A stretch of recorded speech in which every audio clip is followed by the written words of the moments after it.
2026 já chegou e estamos com muitas preocupações. É um momento em que homens e mulheres de bem se preocupam com o que vai acontecer. Por isso, no nosso último encontro dos homens com propósito, nós tratamos do tema 2026, o plano para prevalecer no caos.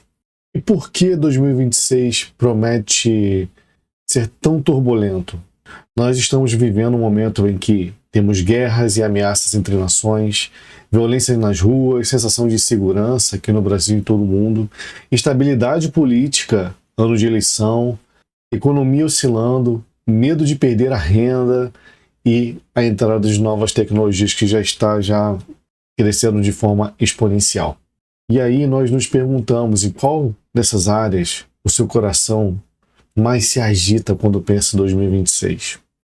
Entenda, esse vídeo não tem como intuito falar de uma forma tão completa, porque por isso que nós temos os nossos encontros lá, nós conseguimos falar de forma bem aprofundada e criamos dinâmicas para poder superar esse momento e também termos uma visão mais clara do que nós podemos fazer.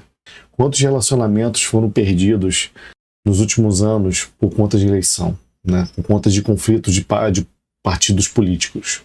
E diante de tudo isso, nós temos que responder a seguinte pergunta: como prevalecer diante a todos esses eventos, né, que estão para acontecer? Já estão acontecendo. Então nós fizemos algumas dinâmicas para fortalecer exatamente qual deve ser o foco, quais são os pontos de atenção que nós devemos tomar muito cuidado para termos uma visão clara do que realmente devemos fazer. Por isso trouxemos a seguinte mensagem: João, capítulo 16, do verso 31 ao 33. Jesus respondeu: vocês creem agora? Eis que vem a hora, e já chegou, em que vocês serão dispersos, cada um para sua casa, e vocês me deixarão sozinho. Mas não estou sozinho, porque o Pai está comigo. Falei essas coisas para que em mim vocês tenham paz. No mundo vocês passam por aflições, mas tenham coragem, eu venci o mundo. E destacamos que em meio ao caos que Jesus estava dizendo, essa passagem do livro de João, um homem se destacou. E esse homem nós utilizamos como modelo para nos balizarmos da forma que devemos agir daqui para frente. E essa pessoa não se tratava de um político, nem um empresário, nem um general, mas de alguém que enfrentou perseguição, foi atacado, foi isolado e ainda assim permaneceu de pé. Esse homem era João, o discípulo, conhecido como o discípulo amado.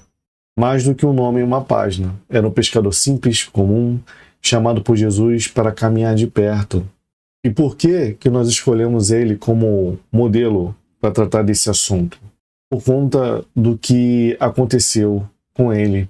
Todos os discípulos foram martirizados, foram mortos de forma para servirem como exemplo, exceto João. Quando o imperador Domiciano tentou usar ele também como exemplo da persistência cristã que ele trazia consigo, ele mergulhou João em um caldeirão de óleo fervente. E um caldeirão de óleo fervente pode ser uma analogia em relação ao que nós estamos nos preocupando daqui para frente. Será que o que passou na mente de João quando ele foi mergulhado naquele caldeirão? O que você pensaria? João permaneceu em sua fé e ele saiu desse caldeirão como se nada tivesse acontecido. Um caldeirão de óleo fervente não foi suficiente para encerrar a vida de um cristão tão fervoroso. Domiciano, passando por essa vergonha pública de não conseguindo assassinar João, o discípulo amado, isolou João para a ilha de Patmos. E lá ele ficou até a sua morte por causas naturais. Lá ele escreveu o livro de Apocalipse. Mas por que João teve um fim diferente? O que ele fez? Quais foram as causas de ele ter um fim muito mais sereno do que os seus demais irmãos de caminhada cristã? Ele sempre permaneceu perto de Jesus, perto da mesa, aos pés da cruz, perto da mesma dor. Ele ouvia a voz certa em meio ao barulho. Em Pátimos, João ouve algo. Fui arrebatado no espírito no dia do Senhor e ouvi por detrás de mim uma grande voz como de trombeta. Ele ouvia a voz de Deus em meio ao império, em meio à perseguição, em meio às ameaças. Ele cuidava daquilo que Jesus amava. Aos pés da cruz, Jesus entrega Maria e a João. João assume responsabilidade. Mas eu te convido a olhar mais de perto. João estava perto de Jesus no momento da transfiguração, enquanto os demais discípulos, aqueles que os acompanhavam Jesus, estavam no pé do monte. João estava próximo. Na última ceia, onde estavam os outros à mesa, mas João estava do lado, ele não saía de perto. No Getsêmani, onde estavam os outros mais afastados, mas João estava no círculo mais íntimo, e tinha, além de João, Tiago e Pedro. No julgamento de Jesus, todos os outros fugiram, mas João estava lá e seguiu até o pátio. No túmulo vazio, nem Pedro conseguiu alcançar João. João foi quem creu primeiro. Mas tem um momento que muda tudo. Um momento mais simbólico do comportamento de João, que tornava ele tão próximo, onde muitos o comparam como irmão de Jesus. Não irmão na Santíssima Trindade, e não faz parte da Santíssima Trindade, mas irmão em vida, o irmão em terra, aquele que mais ficou próximo. E então eu trago uma passagem do João 19, do verso 25 ao 26. E junto à cruz estavam a mãe de Jesus, a irmã dela, Maria, mulher de Clopas, e Maria Madalena. Vendo Jesus, a sua mãe, e junto dela o discípulo amado disse: Mulher, eis aí seu filho. Depois disse ao discípulo: Eis aí sua mãe. Dessa hora em diante, o discípulo a tomou para casa, aos pés da cruz. No momento que Jesus mais precisou, somente João estava lá. E nesse momento, Jesus o elevou a seu irmão, para cuidar de sua mãe. Isso faz de João um homem espetacular. Um homem que nós temos que observar com mais cuidado, porque ele começou de um modo em que ele era chamado, assim como seu irmão Tiago, como filho do trovão.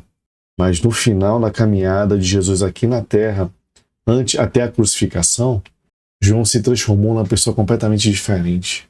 É nisso que nós devemos nos espelhar, é nisso que nós devemos focar no nosso comportamento.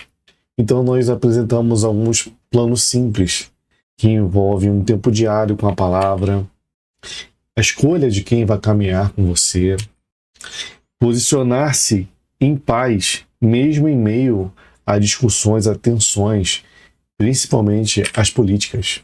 E nós finalizamos com a nossa já tradicional escuta transformadora, em que nós ajudamos um dos membros que precisa de ajuda, que traz uma questão que precisa ser trabalhada de forma mais profunda. E por isso eu quero te convidar a agir, a ouvir esse vídeo de novo, para verificar se pode te ajudar de outras formas. E também, se você tem interesse em fazer parte desse grupo do Homens com Propósito, clica no link da bio. Lá tem um botão específico para Homens com Propósito que você pode fazer a sua inscrição e saber mais e participar com a gente nessa caminhada cristã. Você não precisa ter uma religião específica. O nosso único código de conduta é a Bíblia. Independentemente da igreja que você frequenta, é importante só a gente entender que nós temos lá como baliza, como exemplo maior, como direção de vida, a vida cristã. É isso. Agradeço por você ter visto esse vídeo até aqui. Forte abraço e até mais.